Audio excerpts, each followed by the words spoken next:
بسم اللہ الرحمن الرحیم الحمد للہ رب العالمین والصلاة والسلام علی سید الانبیاء والمرسلین سیدنا و نبینا و مولانا محمد وعلی آلہ واصحابہ اجمعین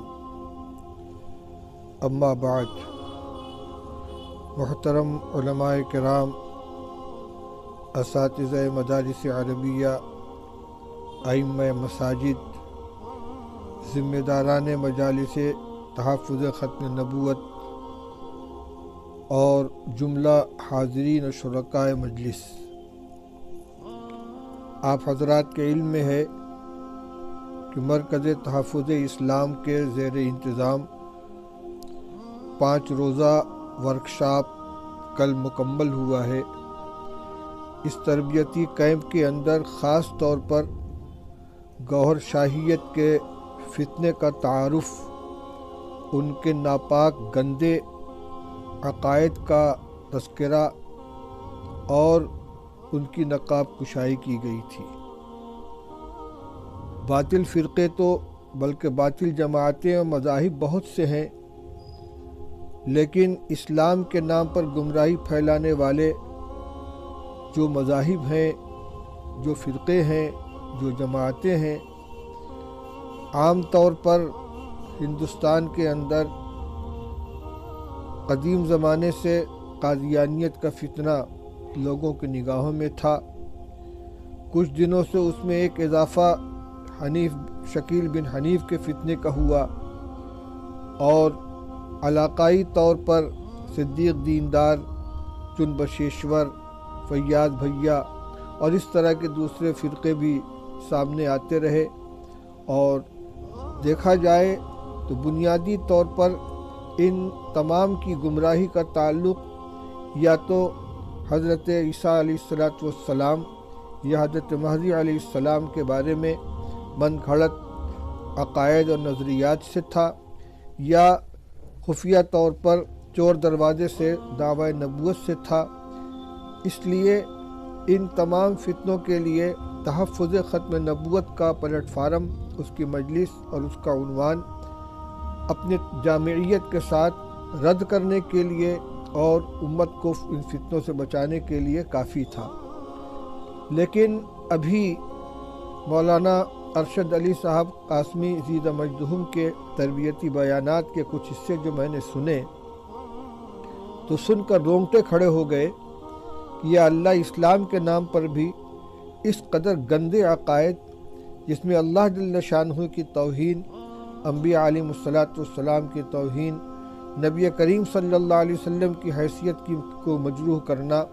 اور اسی طریقے سے نماز جیسی ہم عبادت کے بارے میں گمراہی، یہ اسلام کے نام پر اور اسلام کے پردے کے اندر اس طرح کی گمراہی پھیلانا بھی ممکن ہو سکتا ہے۔ لیکن اگر صرف یہ دعویٰ ہوتا تو شاید یقین نہ آتا،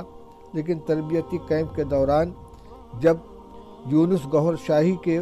ویڈیوز اور اس کے لنک اور اس کے مختلف حصے بار بار اسکرین کے اوپر آتے رہے، خود اس کی زبان سے ان کلمات کو ہم نے سنا کہ وہ ریاض گوہر شاہی کو رب الارباب ہونے کا دعویٰ ہے، اور یہاں تک اس کے اندر کہا گیا کہ اللہ تعالیٰ نے ان کو عرش کے اوپر بلا کر ان کے قدموں کے اوپر سر رکھ دیا۔ ایسی گندی ذہنیت رکھنے والا، اور یعنی رب الارباب تو ریاض گوہر شاہی ہے، اور اللہ جل شانہ جو کہ رب العالمین ہے،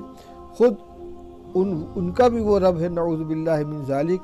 اسی طریقے سے آدم علیہ السلام کے بارے میں یہ کہنا کہ وہ دھکے دے کر جنت سے نکالے گئے، یعنی ان کی عصمت اور انبیاء علیہ السلام کی عصمت و پاک دامنی کے اوپر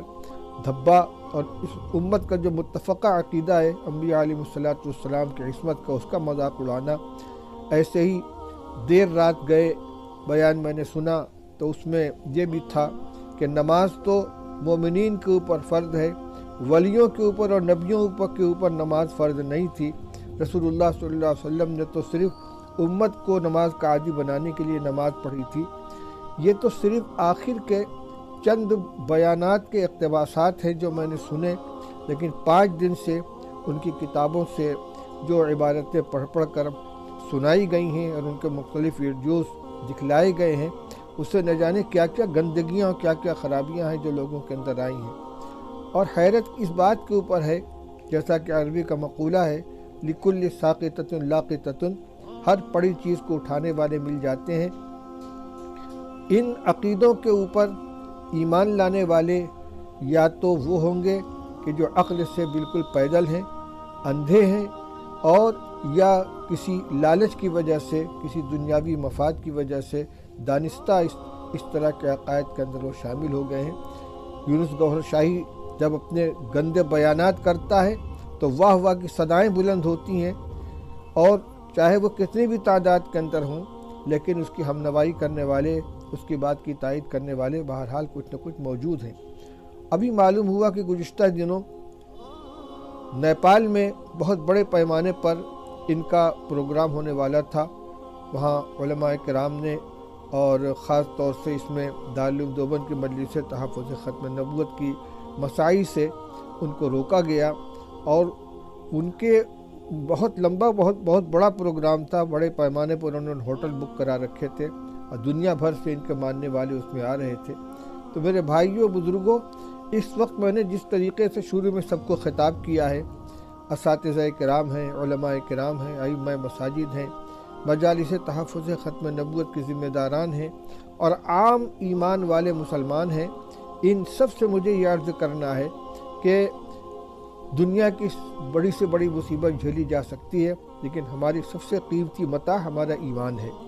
اگر ایمان ختم ہو گیا اور دنیا سے بغیر ایمان کے ہم رخصت ہو گئے تو یہ ہمارا سب سے بڑا خسارہ ہوگا۔ ابدالآباد کی زندگی میں ہم ناکام ہوں گے، اور ہمارا کام صرف اپنے آپ کو، اپنے ایمان کی حفاظت کرنا نہیں ہے، بلکہ ایک طرف اپنے اہل و عیال، اپنے اہل خانہ، اپنے پڑوسیوں، اپنی مسجد کے مصلین، اپنے مدرسے کے طلباء، اپنے دوست احباب، اور اسی طریقے سے نبی کریم صلی اللہ علیہ وسلم کی امت کے ہر فرد کے ایمان کو بچانا ہے۔ اس سلسلے میں ہمیں کئی کام کرنے کی ضرورت ہے۔ سب سے پہلا کام یہ ہے کہ آئندہ کوئی مسلمان بچہ بنیادی دینی تعلیم سے محروم نہ رہے، اس لیے کہ ان فتنوں کا شکار وہی لوگ ہوتے ہیں کہ جن کو دین کے بارے میں، ایمان کے بارے میں، عقائد کے بارے میں کوئی واقفیت نہیں۔ ان کو جو پٹی پڑھا دی جائے وہ اس کو صحیح سمجھ لیتے ہیں۔ حضرت عیسیٰ علیہ السلام کے بارے میں تمام پیشین گوئیاں موجود ہیں، مہدی علیہ السلام کے بارے میں پیشین گوئیاں موجود ہیں۔ حدیث کی کتابوں میں نبی کریم صلی اللہ علیہ وسلم نے واضح پیشین گوئیاں فرمائی ہیں، علامتیں بتلائی ہیں، جس کے ذریعے سے صحیح اور غلط دعوے کو پہچانا جا سکتا ہے۔ لیکن جب اس کی واقفیت ہی نہیں ہوگی تو آدمی غلط فہمی کا بھی شکار ہو سکتا ہے، گمراہی کا نشانہ بن سکتا ہے۔ اس لیے ہر بچے کو، اگر وہ باقاعدہ دینی تعلیم حاصل کرتا ہے، مدرسے کے اندر عالم فاضل کی تعلیم حاصل کرتا ہے، تو اس کے سامنے حدیث کی کتابوں میں اشراط الساعہ وغیرہ کے عنوان سے وہ علامتیں آئیں گی، وہ نشانیاں آئیں گی۔ لیکن اگر اعلیٰ تعلیم حاصل کرنے کا موقع نہیں ملتا، کیونکہ وہ تو شاید 1% بھی امت کے اندر علم حاصل کرنے والے، دینی تعلیم کے اعلیٰ مقام تک پہنچنے والے نہیں ہوتے، تو کم سے کم بنیادی دینی تعلیم کا بتانا سب کے لیے ضروری ہے۔ تعلیم الاسلام کا رسالہ ہے۔ اسی طریقے سے عقائد کے اوپر اور بھی جو رسائل مرتب کیے گئے ہیں، ان بچوں کو ان کو بتایا جائے،